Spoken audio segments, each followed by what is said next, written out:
this week's episode of the Goodrum Show with me, Chris Goodrum. Okay, so firstly a big thank you to everybody that watched and commented on last week's Laphroaig episode of the show. Really appreciate your feedback, and it seems like we're broadly in agreement with my assessment, so that's always really nice. Today's episode of the show, as you can see from the title page, is featuring a number of bottlings from Edition Spirits. Now, for those of you that don't know Edition Spirits, they're part of the Hunter Lang Empire, for want of a better word, and initially conceived as an export-only brand. And I remember sort of my first contact with any of their bottlings was receiving a monthly package from Hunter Lang, which I am incredibly grateful to, and just big thank you to them for continually sending me samples of their new bottlings. And in it there was a number of samples that had the code EDI, and what the hell is all that about? Anyway, tasted them and had to ask the question, and was told, oh, you shouldn't have had those, they're export only, etc, etc. And obviously the decision was taken within the company to start releasing them in the UK.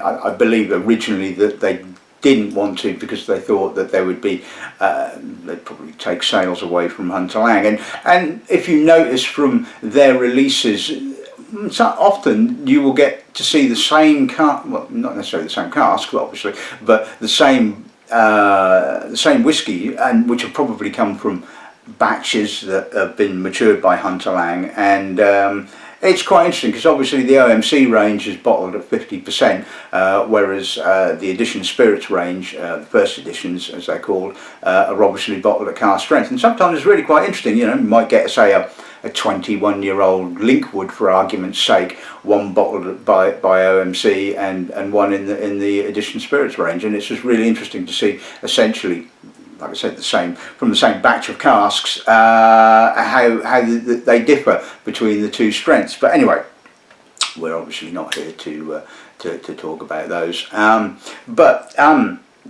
Finally, before we move on, you eagle-eyed viewers may well notice the fact that something's not quite right about some of the pictures of the bottles on the title page, and that's because I just couldn't find images of them online. I mean, I found some. Even Hunter Lang themselves didn't have bottle shots, but they managed to send me label pictures, so a bit of Photoshop wizardry, and I had to create my own. Obviously my ability with Photoshop is nowhere near as good as my ability to taste whiskey, I hasten to add, and so they do look a little bit odd, but I think they do the job. And anyway, what's more important, nice pictures or the juice in the bottle, as they say, and of course it's always the juice. So anyway, before we start tasting said juice, let's have a look at today's lineup.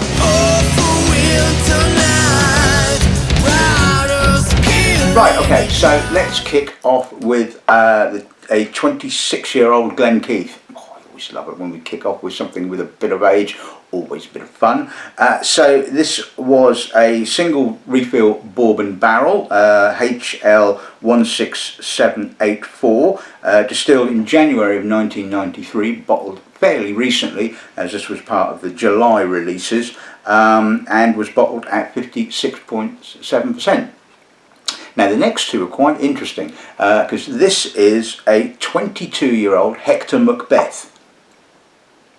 What the hell is a Hector Macbeth, for God's sake? You're probably asking the same question as well. So I had to obviously ask Hunter Lang, could you tell me what it is? And they said, no, we can't.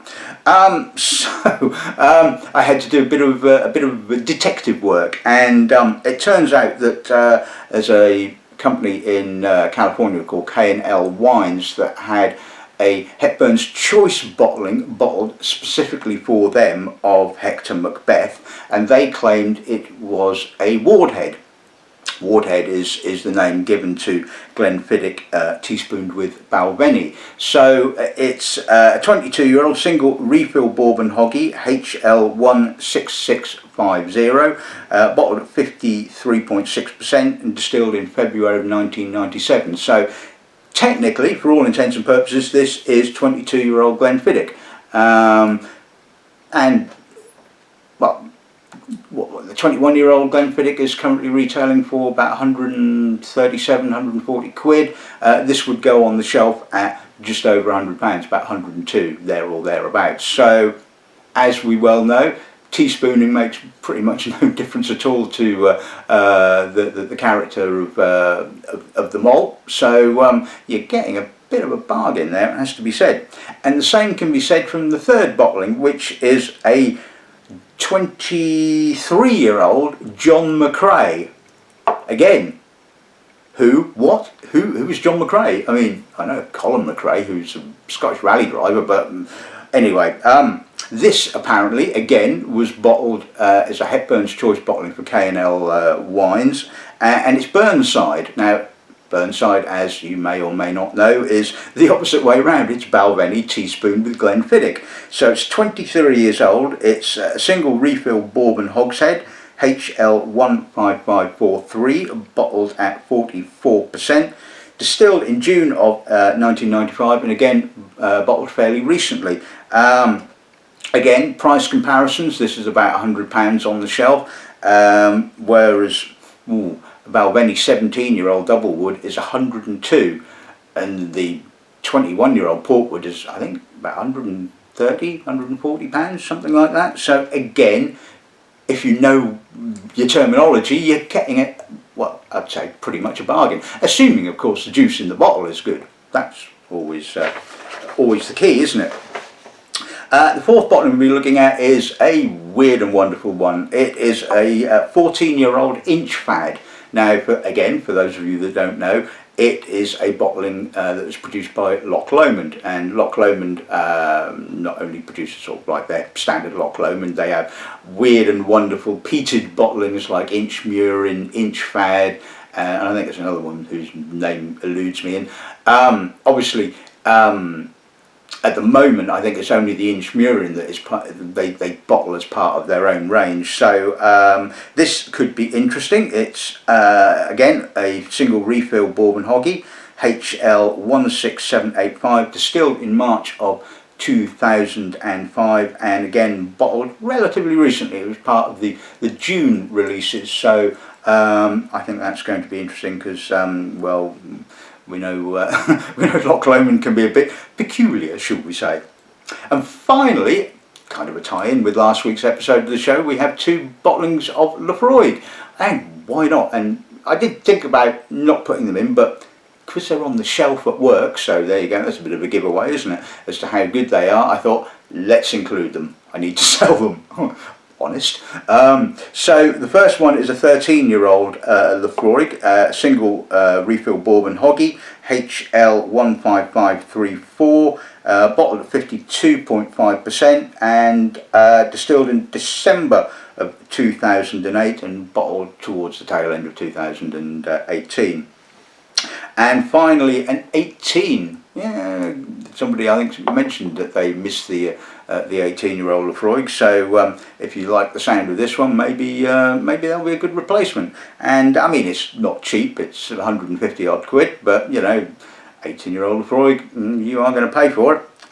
So this is again is a single refill bourbon hoggy, HL15530, distilled in June of 2000 and bottled at 48.8%. So that's this week's lineup. I think it's going to be really interesting. So let's kick off with a young'un then, shall we?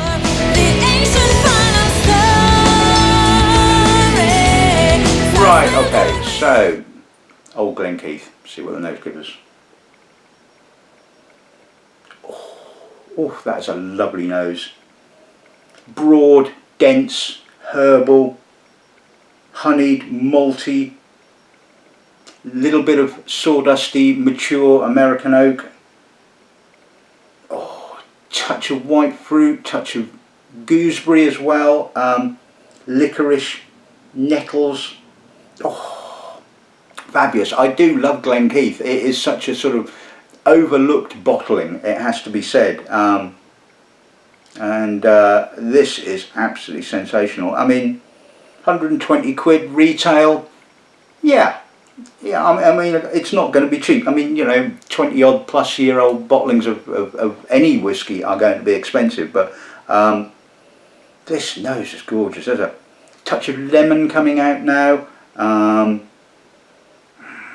that it's just so well balanced. The oak is not sort of too intrusive. It's kind of sat back, but it's giving that lovely sawdusty old notes to it. But the lemon and the alcohol as well are giving it that real lovely freshness. Let's see what it smells like.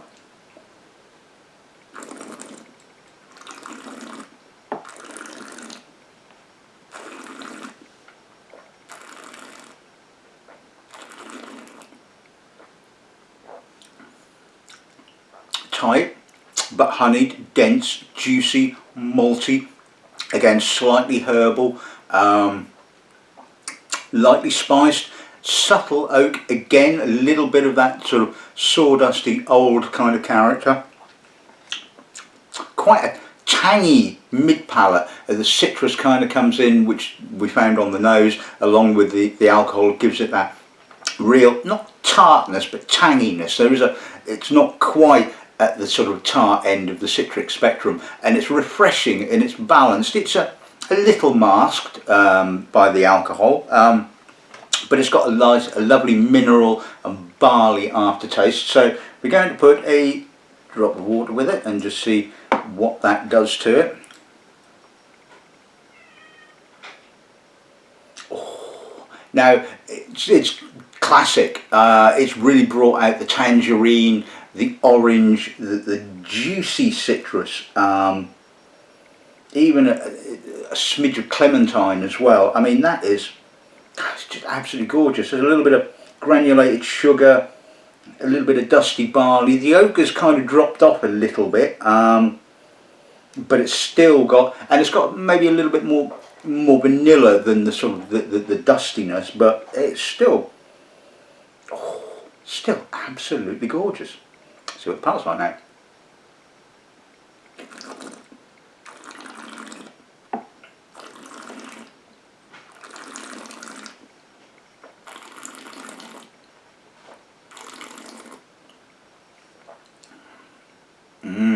Succulent, juicy, full. Again,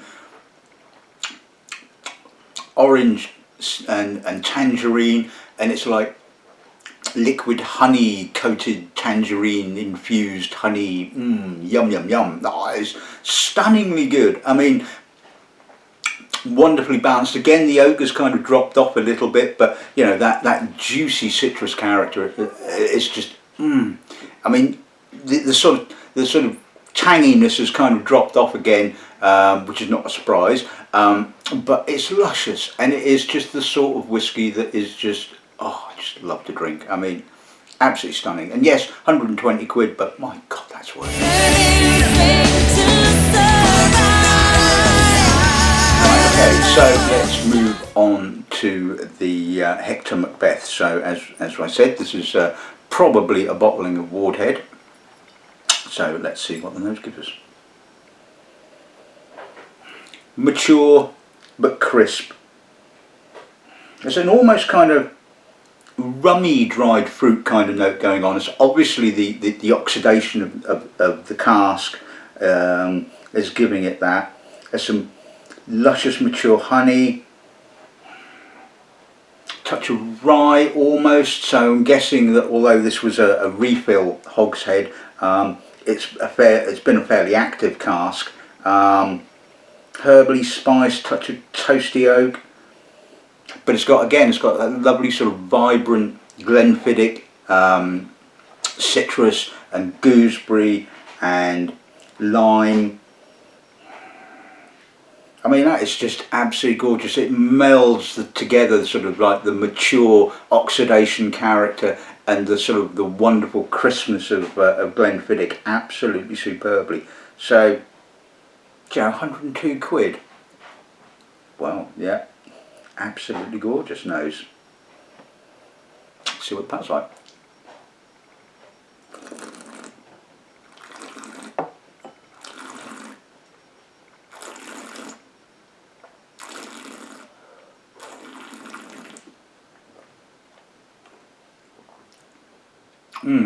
That is a lovely malty finish to it.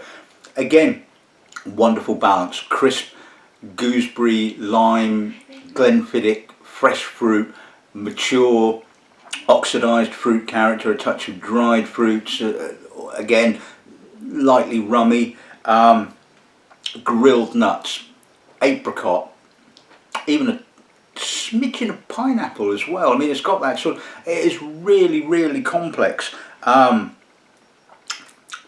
There's some lovely oak. The palate is showing a little bit more oak than the nose, but again, I don't think it's overly dominating. It's adding that sort of toasty, grilled nut kind of character, and it's just sort of adding to the complexity of the spirit. Absolutely stunning.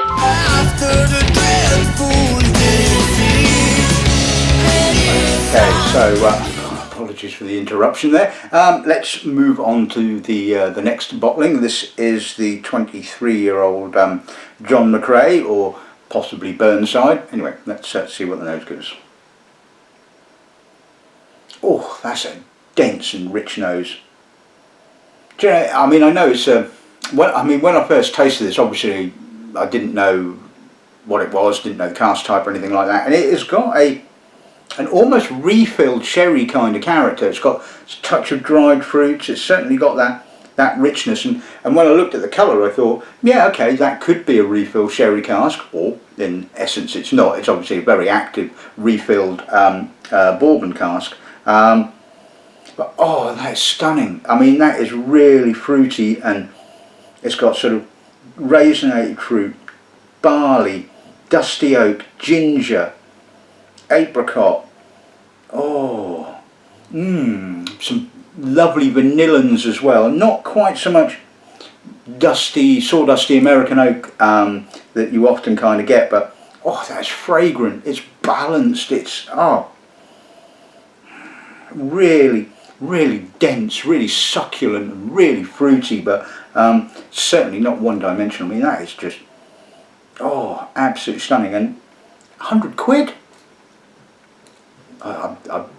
I'm seriously considering getting a case of this and putting it on the shelf, because this is just sublime. It's just absolutely stunning. Let's see what that's like.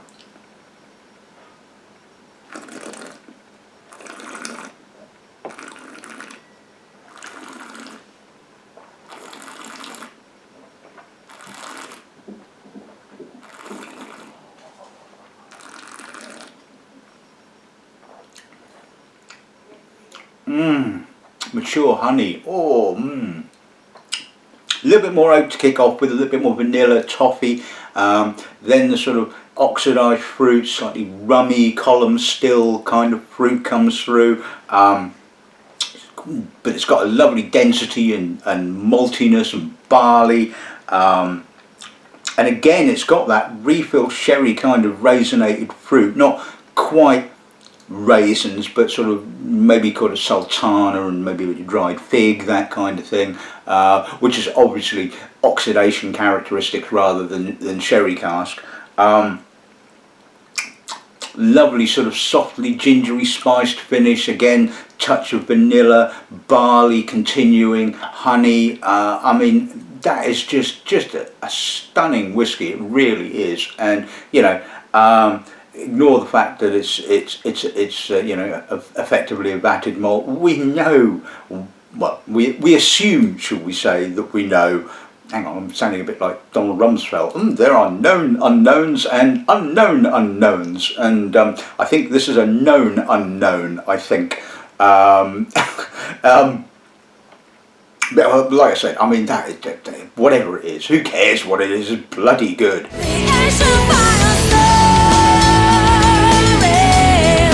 Right, okay, So let's move on to the Inchfad. Let's see what the nose gives us on this then, shall we? Oh, lovely weird old, well not even old, weird Loch Lomond. How do I sum this nose up? Turkish Delight and cabbage water, with a bit of peat thrown in for good measure. Now that probably sounds like the worst combination ever, but it's weirdly interesting, you know. It's got sort of gritty, earthy peat. There's even a, yeah, there's nice, it is just cabbage water and Turkish Delight with a little bit of granulated sugar and gritty peat. I mean, it's bizarre. I mean, you just got to love it, you know. I mean, it's weird, I mean, I have, I think I've got a bottling of, I don't know what it is, of Loch Lomond, peated Loch Lomond. It's not, it doesn't say whether it's Inchmuren or Inchfad or Inchmoan. That was the other one that I was trying to remember back at the beginning of the show. This is very similar to that one. You know, I just sort of say to customers if they say, oh, I like a bit of peated malt, and I go, do you like it a bit weird? And yeah, it is, I suppose, the closest approximation I could give you. It's a bit like a peated Auchentoshan, if you can ever imagine that kind of thing, with a side serving of cabbage water. Anyway, let's see what the palate's like.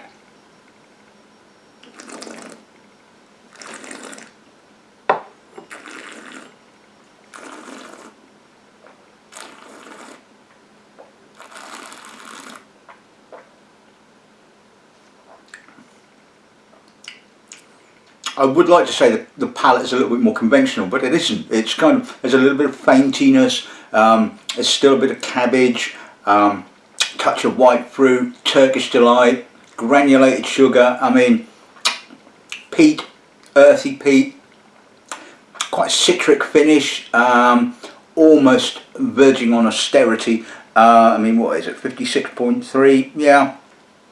Pepper, again, it's got that kind of peated Auchentoshan-y sort of kind of character, which is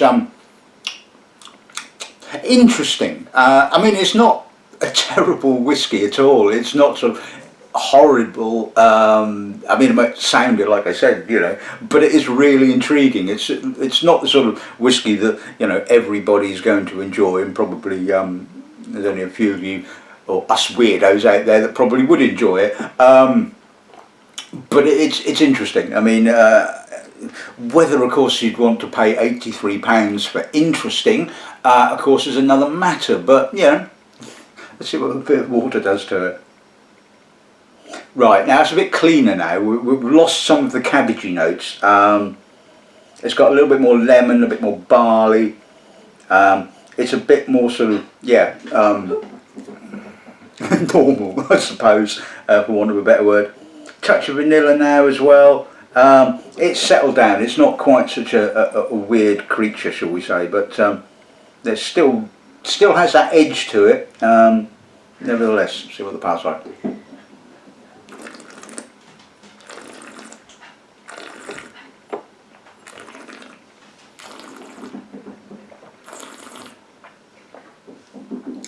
It's a lot sweeter, real sugary, granulated sugar kind of sweetness. Less weird again, there's a bit of barley, a little bit of citrus. I mean, it's less interesting with water. It depends, you know, your take on it, neat and diluted. I mean, it's more kind of, it's less weird with water, but it's less interesting as well, I think. And it is a little bit overly sugared when you put a little drop of water with a bit neat. You know, it's just, like I said, it's just weird old Loch Lomond.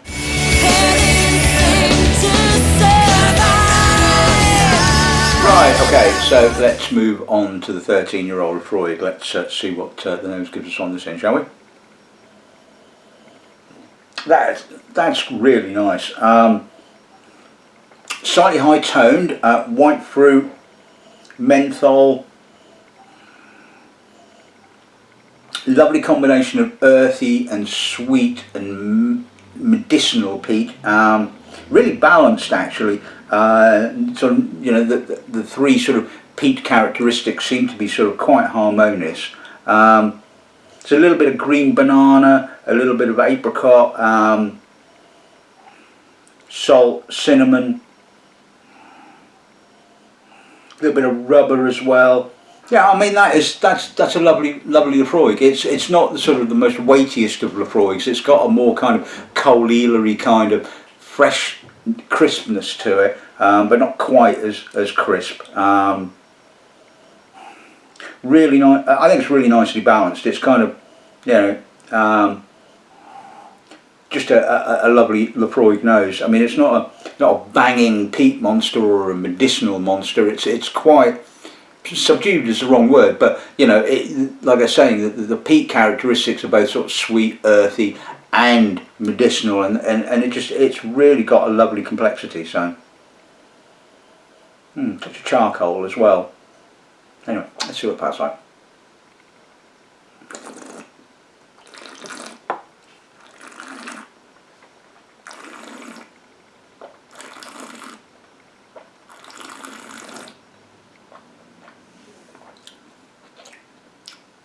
Again, charcoal, sweet peat, earthy peat, less medicinal, a little bit of oak but not a great deal. So you're getting pure, fresh spirit character, white fruits, a little bit of licorice, salt, barley. Again, really harmonious. It's got a lovely herbal, bog myrtle finish to it, with a little bit of pepper, a little bit of dry peat, and again, that is a lovely single cask of Laphroaig, it has to be said. I thought I was really impressed by that, it has to be said, and yeah, okay, at £117, yeah, it's a bit pricey, but again, I think that's really worth it. It's got just a sort of a lovely all-round character to it, so yeah, nice. Right, okay, and on to the final bottling of today, which is the 18-year-old Laphroaig. Let's see what that gives us on this. Now, this is completely different to the previous bottling. It's denser, it's richer, it's broader, it's more honey. The peat is a lot subtler, it's a lot more earthy. There's some lovely mature oak character, more so than in the 13-year-old. Again, touch of green banana, cinnamon, oily spices, oily, briny, salty notes. Wonderful maturity, absolutely gorgeous. I mean, you know, sort of this. I think this cask could have carried on maturing quite comfortably for a few more years, but you know, I mean, bottling at 18 is absolutely fine. It is very good, which is why I decided to purchase it. See what the parts like.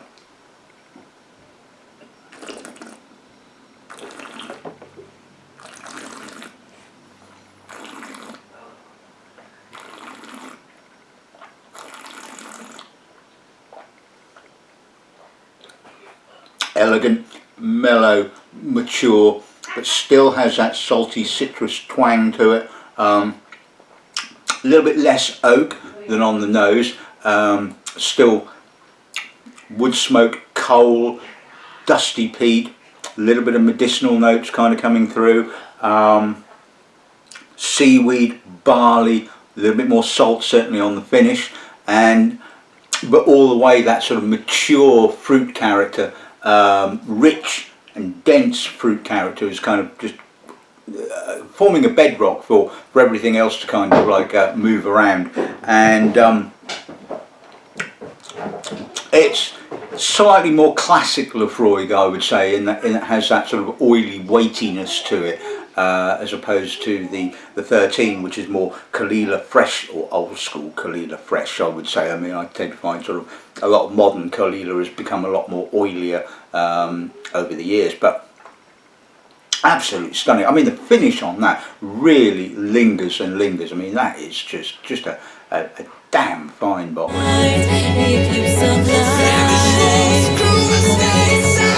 Right, okay, so let's sum today's episode of the show up. Like I said, a really big thank you to Hunter Lang for their continued support and the sending of samples. And, well, you know, I'd do my bit. I'd buy a few cases and do a few episodes of the show. So, you know, hopefully, you know, it's a symbiotic relationship, as they say. So anyway, today's bottlings, the Glen, absolutely fabulous, lovely maturity, again a really underrated distillery that shows that the spirit can mature absolutely fabulously, and 120 quid, I still think that's really good value for money.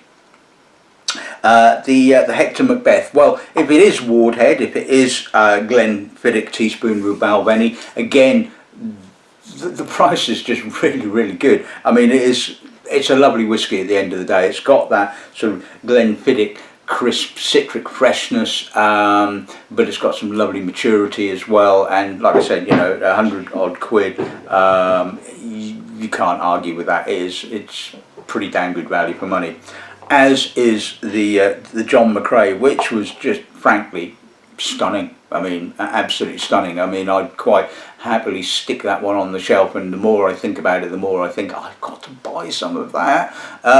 So, you know, if this is kind of like, sounds like it's going to float your boat, give me a shout, let me know, and we'll see what we can do. So, yeah, stunning. Absolutely stunning.